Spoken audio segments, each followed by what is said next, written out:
Hello everyone, hope you are doing very well. ये है हमारा चैप्टर 2 का part 1 of CA inter audit, जिसमें हम डिस्कस करने वाले हैं basics of audit planning. Chapter 2 है audit strategy, audit planning and audit program. Right, interesting chapter है, इजी चैप्टर है और कंपैरेटिवली छोटा चैप्टर है। राइट, तो ये अच्छे से हम पढ़ेंगे। इसके पहले मैंने चैप्टर 1, चैप्टर 11, चैप्टर 4 और चैप्टर 6 के वीडियोस अपलोड कर दिए हैं। उसके कॉन्सेप्ट वाइज वीडियोस भी अपलोड कर दिए और फुल चैप्टर का कंपाइल्ड वीडियो भी अपलोड कर दिया है। होप आपने वो देख लिए होंगे। अब हम चैप्टर 2 के पहले ये जो कॉन्सेप्ट वाइज वीडियोस है वो अपलोड करेंगे और उसके बाद पूरे ही चैप्टर का फुल कंपाइल्ड वीडियो आपको मिल जाएगा। तो इस वीडियो में हम basics of audit planning discuss करेंगे। सबसे पहले देख लेते हैं इस वीडियो का इस चैप्टर का वेटेज कितना है। ये जो चैप्टर है audit strategy, audit planning and audit program, इसमें ये तीन चीज ही कवर अप हुई है। ओल्ड कोर्स में इसके साथ मटेरियलिटी का भी पार्ट कवर अप होता था, बट वो अब चैप्टर 3 में शिफ्ट कर दिया है। तो यहाँ पर यही तीन चीजें हैं। अराउंड 30 पेजेस का ये चैप्टर है, इजी चैप्टर है। इस चैप्टर का वेटेज है 8 to 12 मार्क्स एज पर था आईसीआई के जो सेक्शन वाइज वेटेज उन्होंने जो इश्यू किया हुआ है, उस हिसाब से 8 से 12 मार्क्स का इसमें से पूछ सकते हैं। तो ये 30 पेजेस में से 8 से 12 मार्क्स का क्वेश्चंस आने के चांसेस, मतलब ये काफी एडवांटेजियस हेल्पफुल चैप्टर हो सकता है। इजी है, समझ में तो इजीली आ ही जाएगा और याद भी रखने के लिए इजी है। तो ये आपको ये चैप्टर करके ही जाना चाहिए। 8 से 12 मार्क्स आने हैं तो ये इट्स वेरी बेनिफिशियल। राइट, तो चलिए अब समझते हैं बेसिक्स ऑफ ऑडिट प्लानिंग। ये हम जो शुरुआत में दिया गया है वहां से ही समझेंगे। सबसे पहले जो ये स्टोरी दे रखी है ये कुछ काम की नहीं है, ये आप इग्नोर करेंगे। फिर 2.4 से स्टार्ट हो रहा है चैप्टर, वहीं से हम समझेंगे auditors responsibility to plan and audit of financial statements. अब प्लानिंग तो जरूरी है, पता ही है। राइट, आप भी अपने पढ़ाई के लिए भी प्लानिंग करते होंगे, उसी को फॉलो करते हैं तो ज्यादा चांसेस है कि आप अच्छे मार्क्स लेकर आ सके। वैसे ही ऑडिट में भी प्लानिंग करना जरूरी है। वैसे भी हमने देखा था कि ऑडिट में इनहेरेंट लिमिटेशंस है। राइट, कुछ ना कुछ चीज छूट जाने का, कुछ ना कुछ मिसस्टेटमेंट्स ना मिले, हम सैंपलिंग बेसिस पर ही ऑडिट कर सकते हैं, वो सारी चीजें हम कंसिडर करते हैं। और इवन बहुत सारी ऑडिट प्रोसीजर्स करनी पड़ती है, बहुत सारे ऑडिट एविडेंसेस लेने पड़ते हैं, जो हमने ऑलरेडी चैप्टर 4 के अंदर समझा था। राइट, इवन डॉक्यूमेंटेशन की भी रिक्वायरमेंट रहती है। तो वो सारी चीजें करने के लिए अच्छे से पहले प्लानिंग अगर हमने किया हुआ है तो वो ज्यादा बेनिफिशियल रहता है। हमें पता है कि हमें क्या चीजें करनी है, कौन से रिसोर्सेस कहां पर होने चाहिए, कौन क्या काम करेगा, वो पहले से अगर डिफाइंड है, पहले से पता है, अच्छे से डॉक्यूमेंटेड है, रिटर्न फॉर्मेट में है, तो वो ज्यादा हेल्पफुल होता है। फिर कोई केओस नहीं होता है, सभी को अपनी अपनी रिस्पॉन्सिबिलिटीज पता होती है, तो वो उसी तरीके से काम करेंगे। राइट, फिर बाद में ये सोचना नहीं पड़ता कि कौन क्या काम करेगा, या फिर कोई चीज छूट भी नहीं जाएगी, सब कुछ अच्छे से हो जाएगा। इसीलिए प्लानिंग करना जरूरी है, क्योंकि हम सिर्फ कॉस्ट या फिर टाइम के प्रॉब्लम की वजह से कोई ऑडिट प्रोसीजर मिस नहीं कर सकते, ओमिट नहीं कर सकते कि अगर वो जरूरी है तो। राइट, तो उसी चीज को ध्यान में रख के हमें प्लानिंग अच्छे से करना चाहिए, क्योंकि अगर अच्छे से प्लानिंग किया होगा तो कोई भी नेसेसरी ऑडिट प्रोसीजर हम ओमिट नहीं करेंगे। राइट, तो इसीलिए ऑडिट प्रोसीजर जरूरी है। इसके बेनिफिट्स नीचे दिए गए हैं, वो भी हम समझेंगे तो ज्यादा आपको आइडिया आ जाएगा। चलिए, ऐसे 300 planning and audit of financial statements, ये जो पूरा ऑडिट प्लानिंग वगैरह समझाया है वो ऐसे 300 में वो पूरा गाइडेंस दिया है। Planning and audit of financial statements deals with the auditor's responsibility to plan and audit of financial statements. It states that objective of the auditor is to plan the audit so that it will be performed in an effective manner. अच्छे से plan करेंगे तो वो effective manner में हम follow कर पाएंगे और हमारा ऑडिट अच्छे से हो जाएगा। Why planning and audit is necessary? Its benefits. क्यों प्लानिंग करना जरूरी है, उसके बेनिफिट्स क्या है वो समझते हैं। Planning and audit is necessary to carry out it effectively in timely manner.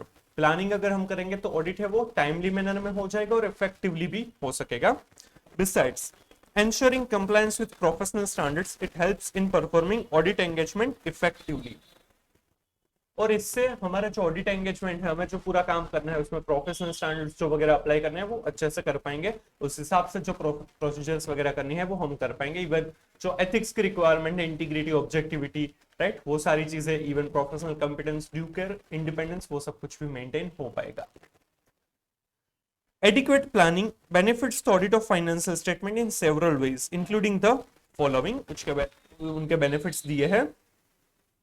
Helping the auditor to devote appropriate attention to important areas of the audit.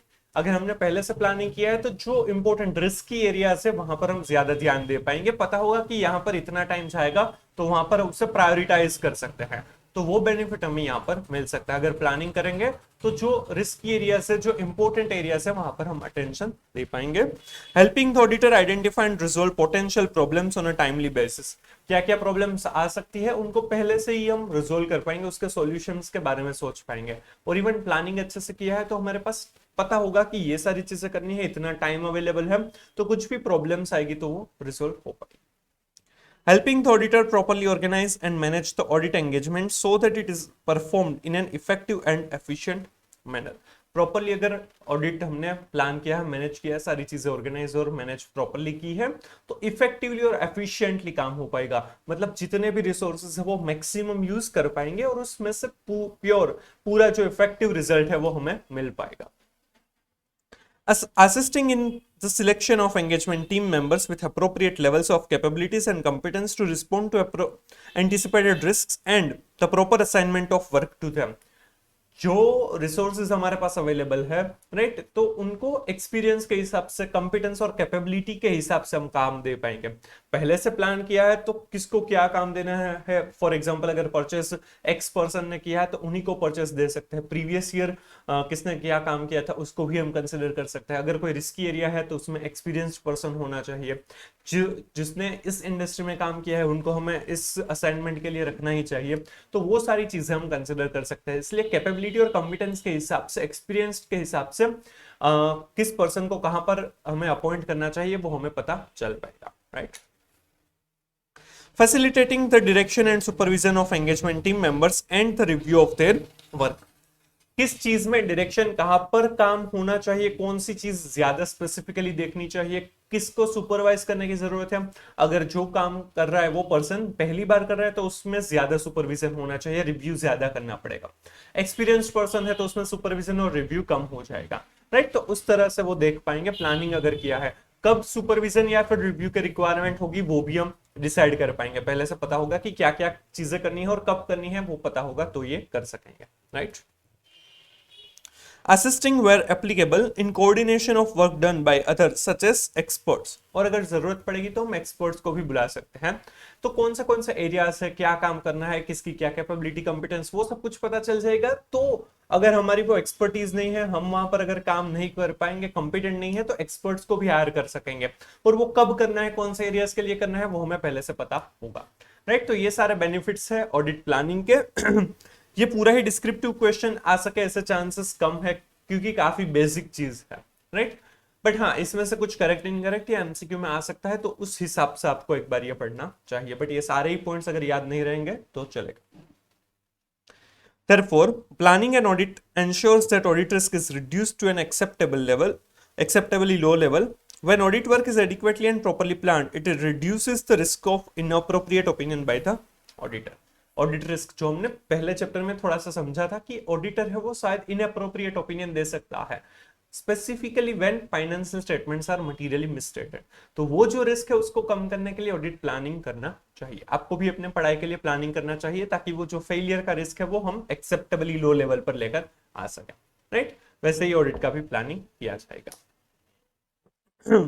ये बेनिफिट्स ही दिए हैं तो आपको ये रीड करने की जरूरत नहीं है। फिर जो दिया है ये इंपॉर्टेंट है, ये आपको पूछ सकते हैं। Nature of audit planning, a continuous and iterative process. Planning is not a discrete phase of an audit but rather a continual and iterative process. Planning है वो डिस्क्रीट फेज, मतलब कि एक अलग फेज नहीं है कि पहले चलो प्लानिंग कर दिया फिर हम ऑडिट करेंगे, ऐसा नहीं होता है। प्लानिंग है वो कंटिन्यूअसली होता ही रहता है। जैसे जैसे ऑडिट आगे बढ़ेगा वैसे वैसे प्लानिंग में चेंजेस आते रहेंगे। प्लानिंग पता चलेगा कि कहां पर क्या फोकस करना है, क्या चीज करनी है। जो किया था पहले प्लानिंग वो हम शायद डिलीट भी कर सकते हैं, उसमें कुछ एडिशन भी हो सकता है, चेंजेस भी आ सकते हैं। तो प्लानिंग है वो कंटिन्यूअसली चेंज होता रहेगा। यहाँ पर दिया है रादर कंटिन्यूअस प्रोसेस है एंड इटरेटिव मतलब रिपीटेटिव प्रोसेस है। ये कंटिन्यूअसली करते रहेंगे, रिपीटेशन भी होता रहेगा। परचेस का प्लानिंग कर दिया फिर से हम करेंगे क्योंकि हमें कुछ नई चीज पता चली है। तो उस तरह से ये प्लानिंग है वो चलता ही रहता है। जैसे कि आपने भी अगर फॉर एग्जांपल सोचा है कि ये जो चैप्टर 2 में अभी पढ़ रहा हूँ वो मैं 2 घंटे में खत्म कर दूंगा, बट अगर आपको कोई क्वेश्चन में, कोई टॉपिक में अगर आपको कुछ भी समझ में नहीं आएगा तो वो आप में ज्यादा टाइम ले लेगा, 2 घंटे से 3 घंटे हो जाएंगे। या फिर अगर आपने पहले सोचा था कि ये चैप्टर 2 को मैं स्किप करूंगा, पर पता चला कि इसमें से तो 8 से 12 मार्क्स का पूछने वाले हैं, तो वो आप इसके लिए शायद टाइम निकाल सकते हैं। कुछ चीजें पता चलने पर प्लानिंग चेंज हो सकता है। वो ऑडिट प्रोसीजर्स करेंगे तब पता चल सकता है कि इसमें जितना टाइम हमने सोचा था उससे ज्यादा या कम लगेगा, तब भी प्लानिंग चेंज हो सकता है। So planning is not a discrete phase of an audit की प्लानिंग कर दिया अब ऑडिट अलग से करेंगे और फिर ऑडिट करते टाइम प्लानिंग में हम कुछ चेंज ही नहीं कर सकते, ऐसा नहीं होगा। वो कंटिन्यूअल एंड इटरेटिव प्रोसेस है, ये आप करेक्ट इनकरेक्ट एमसीक्यू में पूछ सकते हैं। Often begins shortly after or in connection with the completion of the previous audit and continues until the completion of the current audit engagement। और ये कब से स्टार्ट हो जाएगा ऑडिट प्लानिंग? जैसे ही प्रीवियस ईयर का जो ऑडिट है वो कंप्लीट होगा, तुरंत ही स्टार्ट हो सकता है, या कि उन्हीं के साथ भी स्टार्ट हो सकता है। और वो कंप्लीशन, ऑडिट प्लानिंग कंप्लीट होगा जब तक कि करंट ईयर का ऑडिट खत्म ना हो जाए। फॉर एग्जाम्पल अगर हम बात करें कि 23-24 का ऑडिट है, तो 23-24 है तो 31 मार्च 2024 को ये ईयर एंड होगा। बट इसका ऑडिट प्लानिंग है वो हो सकता है कि अक्टूबर 2023 से भी स्टार्ट हो सकता है, कि चलो 6 महीने का अकाउंटिंग हो गया तो उसको भी हम ऑडिट कर सकते हैं, तो 6 महीने का ऑडिट अक्टूबर नवंबर में फ्री है तो तभी ऑडिट कर लेते हैं। तो तब भी ऑडिट प्लानिंग हो सकता है कि चलो ये नवंबर तक हमने, नवंबर में सितंबर या अक्टूबर तक का ऑडिट खत्म कर दिया, फरवरी में फिर से फ्री है तो फरवरी में हम जनवरी तक का ऑडिट खत्म कर देते हैं। तो ये जो प्रीवियस ईयर था, प्रीवियस ईयर क्या था 22-23, जिसका ऑडिट कंप्लीट हुआ होगा अगस्त या सितंबर 2023 में, तो उसके तुरंत बाद स्टार्ट हो सकता है कि चलो नवंबर में हम ये कर लेंगे, फरवरी में हम ये कर लेंगे, राइट। और वो कंप्लीट जब तक कि 23-24 का ऑडिट कंप्लीट नहीं हो जाता, फॉर एग्जांपल इन अगस्त या फिर सितंबर 2024, तब तक ये प्लानिंग चलता रहेगा। मतलब कि प्रीवियस ईयर का ऑडिट खत्म होने से करंट ईयर के ऑडिट खत्म होने तक ये प्लानिंग चलता रहता है। ये भी आपको करेक्ट इनकरेक्ट एमसीक्यू में पूछ सकता है, ये इंपॉर्टेंट सेंटेंस है, ये अच्छे से करके जाएगा, याद रखिएगा। Planning, however, includes consideration of the timing of the certain activities and audit procedures that need to be completed prior to the performance of further audit procedures। जो प्लानिंग है वो कई बार ऐसा भी होता है कि कब क्या करना है तो वो पहले से ऑडिट प्रोसीजर स्टार्ट करने से पहले ही हम कंप्लीट कर देते हैं, उसको परफॉर्म करने से पहले ही कर देते हैं। और इवन उससे फर्क भी पड़ता है कि नेक्स्ट प्रोसीजर हम क्या कैसे करने वाले हैं। For example, planning includes the need to consider prior to the auditor's identification and assessment of the risk of material misstatement such matters as जो हम रिस्क असेसमेंट प्रोसीजर करेंगे तो उस रिस्क असेसमेंट प्रोसीजर में भी क्या प्लानिंग करना है और उस हिसाब से हम नेक्स्ट फर्दर ऑडिट प्रोसीजर में हम कर सकते हैं। तो प्लानिंग करते टाइम हमें जो नीचे दिए गए एग्जांपल्स है वो सारी मैटर्स को हमें ध्यान में रखना चाहिए। ये मैटर्स आपको डिस्क्रिप्टिव क्वेश्चन में भी पूछ सकते हैं। तो यहाँ पर ये है, for example planning includes the need to consider such matters as, हम रिस्क असेसमेंट करेंगे उससे पहले भी कुछ मैटर्स को हमें ध्यान में रखना होगा at the time of planning. First, the analytical procedure to be applied is risk assessment procedure। हमने एनालिटिकल प्रोसीजर SF 520 समझा था, उसमें देखा था कि जो एनालिटिकल प्रोसीजर है वो planning phase, testing phase as well as completion phase पर भी यूज हो सकती है, मतलब कि throughout the audit use हो सकती है। तो प्लानिंग फेज में भी हम ये एनालिटिकल प्रोसीजर है वो यूज कर सकते हैं। तो प्लानिंग फेज में एनालिटिकल प्रोसीजर को यूज करना है या नहीं करना है वो हम डिसाइड कर सकते हैं। Obtaining a general understanding of the legal and regulatory framework applicable to the entity and how the entity is complying with the framework। Entity को कोई अगर लीगल या फिर रेगुलेटरी फ्रेमवर्क एप्लीकेबल है तो क्या वो उसको यूज कर रही है या नहीं, उनको वो अप्रोप्रिएटली उनका कंप्लायंस करती है या नहीं, और वो क्या है फ्रेमवर्क वो भी हमें समझना होगा, क्योंकि उससे फर्क पड़ेगा कि हमें क्या क्या चीजें करनी है। उस फ्रेमवर्क का कंप्लायंस हमारे फाइनेंशियल स्टेटमेंट के ऑडिट से कितना रिलेवेंट है वो भी हमें देखना होगा। Then the determination of materiality, कौन से ट्रांजैक्शन, मतलब कि ये मटीरियलिटी लेवल डिसाइड करेंगे तो उसके ऊपर के सारे ही मिसस्टेटमेंट्स होंगे तो वो मटीरियल मिसस्टेटमेंट हो जाएंगे। तो मटीरियलिटी का एक लेवल भी हम डिसाइड करेंगे, वो प्लानिंग स्टेज पर ही डिसाइड करना जरूरी है ताकि पता चले कि कौन सा चीज, कौन सा ट्रांजैक्शन मटीरियल है, कौन सा नहीं है, राइट। ये मटीरियलिटी के बारे में हम इन डिटेल चैप्टर 3 के साथ समझेंगे। द इन्वॉल्वमेंट ऑफ एक्सपर्ट्स, कौन से एरियाज में एक्सपर्ट्स की रिक्वायरमेंट है, एक्सपर्ट्स को हायर करना चाहिए, तो वो पता चल सकता है, इन्वॉल्व करना है या नहीं एक्सपर्ट्स को वो पता चल सकता है। तो वो सारी चीजें प्लानिंग के पहले हमें ध्यान में रखनी होगी। And the performance of the other risk assessment procedure, और कौन से रिस्क असेसमेंट प्रोसीजर हमें करनी चाहिए वो भी हमें आइडिया आ सकता है। तो ये 5 एग्जांपल्स दिए हैं कि प्लानिंग के टाइम पे हमें ये देखनी चीजें, ये सारी चीजें मैटर्स को हमें ध्यान में रखना होगा। ये आपको डिस्क्रिप्टिव क्वेश्चन में पूछ सकते हैं, तो ये इंपॉर्टेंट है, ये आपको याद करके जाना होगा। फिर risk assessment procedure are audit procedures perform to obtain an understanding of the entity and its environment including the entity's internal control to identify and assess the risks of material misstatement whether due to fraud or error at the financial statement and assertion level। ये already हमने chapter 4 में समझा था। Risk assessment procedure क्या है? Risk assessment procedure में हम entity को समझते हैं, उनके एनवायरनमेंट को समझते हैं और इंटरनल कंट्रोल को समझते हैं। ये समझने का पर्पस है कि हम पता चल पाए कि कौन से रिस्क ऑफ मटेरियल मिसस्टेटमेंट हो सकते हैं, राइट। आइडेंटिफाई करेंगे और असेस करेंगे कि रिस्क ऑफ मटेरियल मिसस्टेटमेंट कितना क्या होगा, right at the financial statement and at assertion level.